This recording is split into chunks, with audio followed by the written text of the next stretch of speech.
in, and they're in there telling you that you might be under. You're not charged with anything, but can you come down to the police station? And by the way, we've called social services. And that actually happened. Yeah, I know. Yeah. It's so that in Hertfordshire, where I grew up, in Hertfordshire of all places, leafy Hertfordshire.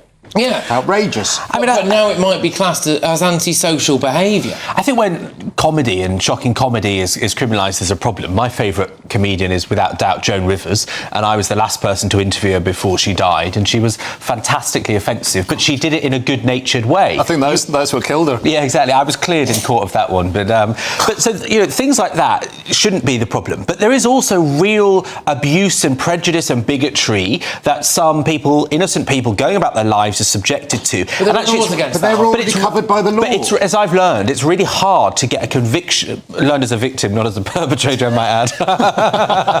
It's really hard to get a conviction for those hate crimes because actually, for most of the definitions of hate crime, they're not even standalone offences. You would have to, I don't know, punch someone and say something. It's hard to get conviction with respect, and I'm not trying to diminish whatever genuine hate you suffer. But it's hard to get conviction for lots of. It's hard to get conviction for rape. It's hard to get conviction for actual the most serious offences. Yeah. So were you trying to get conviction for someone who had said something hateful? So someone threatened to stab me for being gay. It was a Christian evangelist, and he was preaching hate, homophobic hate, explicitly and threatening to stab me. And actually, when I went through the process, I learned from that you can get a conviction for trying to stab me, but the threat level, even in that context, it was really hard to get. Well, I'd go to church if it was when like you have that problem, I think that's where you end up with sort of slightly silly things like non-hate crime incidents coming into existence. Well, there we go. I mean, I don't know. I had an incident once. And he was convicted, by the way, so I can say. No, I had an incident once where a bloke messaged me and he said, he called me a white piece of ass and then said, basically made a veiled threat to my life, right? And I'm sorry about that. That's all right, mate. Don't worry. I went to the police about it because I thought I just got the impression this guy was going to do something quite serious. I found out where I lived, and it's not just me I have to consider. Unfortunately, is it? Got a family as well. And the police said to me there was no chance that they could prosecute him under the threat to life, but he had been racist towards me. So if I wanted to, I could press ahead. And I was like, that's not why I'm here. That's not, why. I don't want this guy. I don't want to turn up to court for a bloke that I'm then going you're a bit racist.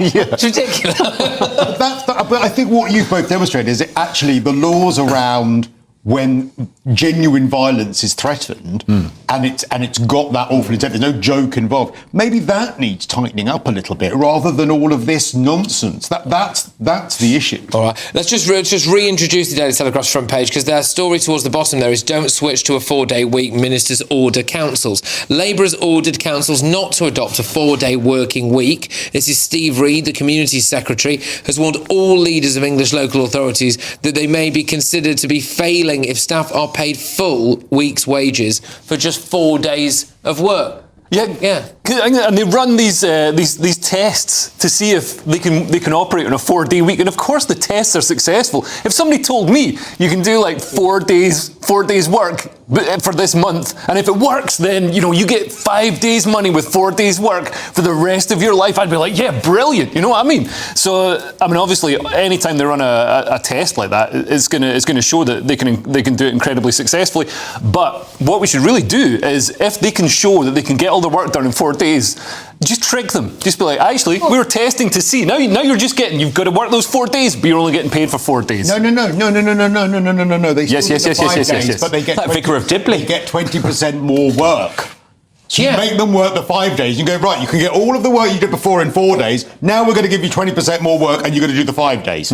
Yeah, I mean, this just I'm going to read something out here that's in the. So Cambridgeshire South Cambridgeshire is apparently, according to the Daily Telegraph, one of the councils has already adopted a 4-day working week. Bridget Smith, the Liberal Democrat leader in South Cambridgeshire, has defended. Called Bridget. Well, yeah, has defended the policy in the past, claiming the council is exceptionally high performing, and arguing that the 4-day week has helped generate around £400,000 in annual cost savings. I mean, 25 councils discussed this 4-day week. There's absolutely a case for a 4-day week, because we should judge workers on their productivity and their output, not simply on how many hours they're tied to the desk. And if people can be more productive when they have a better work-life balance, then that's in everyone's interest. No. Clearly, Not if my council tax is paying them. If they can do the same amount of work that they're supposed to be doing now in 4 days, they should be doing more work. That means that there is more scope for them to be able to do more. No. So therefore be more productive, get through more emails, get through more complaints, do more parking permits, do more all of those sorts of things, fill in more potholes, make sure the street light bulbs are changed. Do the roadworks. Sorry, there's a strip of road near where I live that has been under construction now for over a year, right? You could have built the Golden Gate Bridge quicker than they've managed to do this little side road thing. It's ridiculous. Look, it's like, I know it's the era of Muppet Christmas Carol, but we don't want people working 7 days a week and being in workhouses, right? We understand that. I'm asking for 5. That's not unreasonable. That wouldn't make us more productive. Actually, there are jobs where it wouldn't work. So, you know, if you're working in a call centre, then clearly 4 days rather than 5 is going to be more efficient. But in lots of jobs, if you can put more energy in, be more enthusiastic, be more efficient.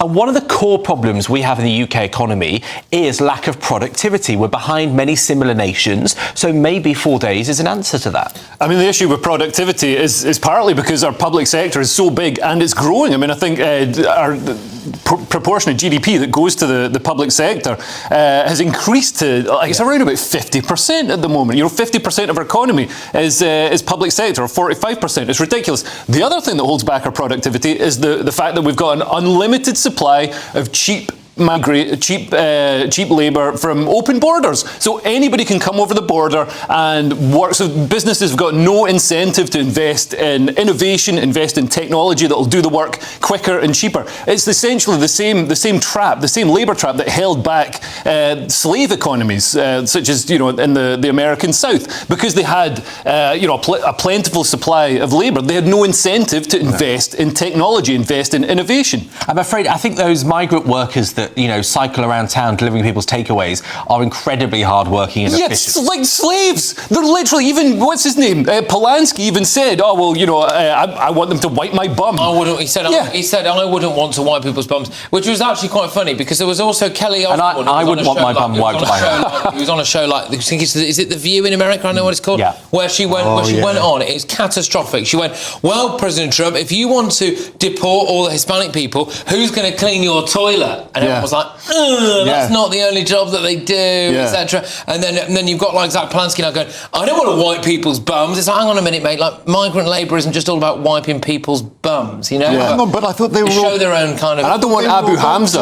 I thought they were all doctors that were doctors coming over, according to Zach Polanski. So you know, and I thought that they were all like highly educated, you know, professors and all this sort of stuff. I don't want Abu Hamza wiping my bum. No. Because that hook is going to get caught in some dangleberries.